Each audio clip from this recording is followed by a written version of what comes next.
There is a strange elegance to how nature resists force, not with brute opposition, but with a kind of invisible softness. When you push a strong neodymium magnet toward a thick copper plate at high speed, something eerie happens. The magnet slows down, not by touch, not by friction, but as if space itself became thicker, heavier. Mainstream science will call it eddy currents, or the Foucault effect, an interaction of induced currents resisting motion. But the sensation is different. It feels like a kind of jujitsu, a redirection of energy rather than a confrontation. The copper does not push back. It absorbs the motion, converts it, and reflects it invisibly. This is not brute force, but a kind of magnetic aikido. The copper isn't magnetic, yet it acts like a shield. Not against the magnet itself, but against the motion through the field.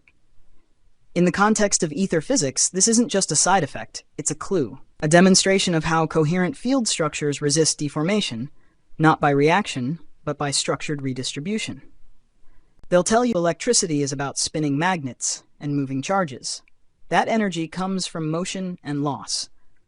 But what if the core premise is wrong? What if current isn't caused by motion, but by structured field pressure? What if the real power doesn't come from pushing electrons down wires, but from disturbing the coherent geometry of the dielectric ether, the thing modern science conveniently decided doesn't exist? Back in 1902, Clemente Figuera introduced something that broke the narrative.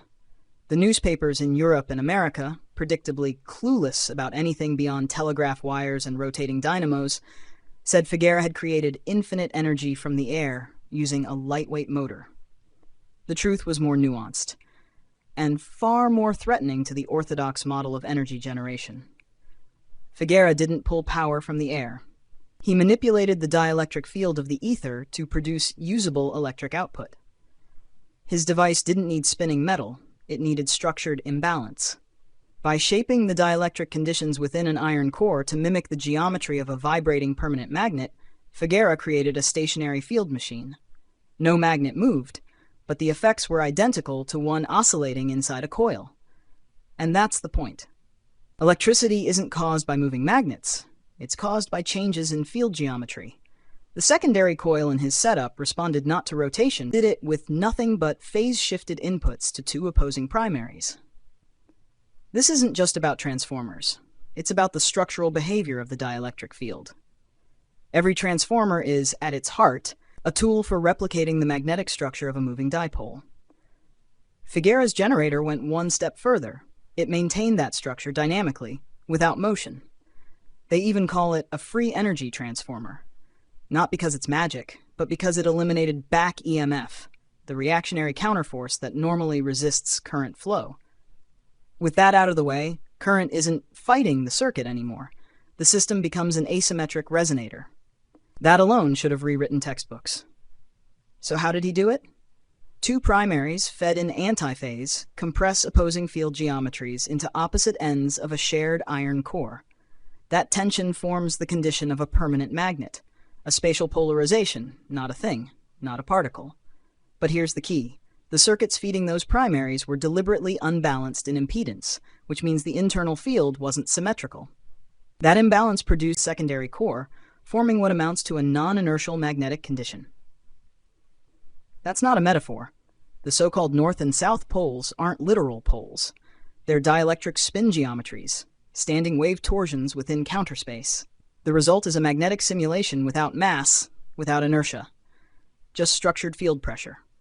And when you break the primary input sharply, cut it mid-phase, you get what's called flyback, a massive dielectric rebound. The result is a brief, sharp inversion in field structure, a momentary collapse of inertia in the medium. The ether snaps back, generating a high-voltage pulse across the secondary. This isn't current from kinetic energy. This is current from dielectric shock. It's worth noting that Ken Wheeler, a meticulous field theorist, has pointed out repeatedly, a magnet is not a thing, but a condition. A spatial geometry of torsion and centripetal force, not some chunk of ferrite with magical lines leaking out of it. His research into the phi-based toroidal structure of magnetism only underscores what Figuera accidentally or deliberately exploited. And here's where things get even less convenient. There's not much left of Figuera, not technically, not historically. A few patents, a name, and rumors. No machines survive. No diagrams from his own hand. Even the man himself might be fiction. The deeper you dig, the more you notice. Archives go missing. Photos vanish. In the 1980s, suddenly he's back, fully formed and internet-ready. So was Tesla. If Figuera was invented, inserted to patch the narrative holes around Tesla, then someone knew exactly where those holes were. Which raises the more interesting question. Who really developed the field-based understanding of energy in the 1800s? Who taught the people we're told were the originators? The implications are massive. Because if these machines, Figuera's generator, Tesla's radiant circuits, weren't inventions but reconstructions of older ether-based science, then we're not talking about progress. We're talking about controlled reintroduction. And that's where the term Tartaria comes in. Not as fantasy, but as forensic reconstruction. A lost technical legacy, hidden under ruins and ridicule, waiting to be translated back into working machines. You don't need conspiracy to explain this. You just need to ask, what kind of science requires the ether to be banned before it can be accepted? And who benefits when entire civilizations of knowledge are renamed as pseudoscience? The Figuera generator is not a curiosity. It's a blueprint fragment from a world we were told never existed, where energy came not from motion, but from geometry. And geometry, unlike ideology, doesn't lie. According to Wheeler's deeper analysis, magnetism isn't a property, it's a condition. Aren't things in themselves. They are bound systems of dielectric inertia, connected through field lines of electric pressure. In this framework, not all atoms are equal. Not because of proton counts, but because of how their internal geometry resists or allows magnetic coherency. That's why iron becomes a magnet and aluminum doesn't. It's not about shells or valence electrons. It's about dielectric torsion pathways and how certain atomic geometries either support or frustrate that tension. Which leads to the obvious but heretical conclusion: all matter is structured electricity, not made of charge, made of coherent dielectric resistance. Everything is electrical. The atom is not a solar system. It is a field perturbation trapped in geometry. Mass is a shadow of pressure. Magnetism is an echo of imbalance. What does this mean for machines like Figuera's? It means they work not because they generate energy, but because they unlock the imbalance already built into the fabric of the medium. They exploit field coherency, not fuel. Geometry.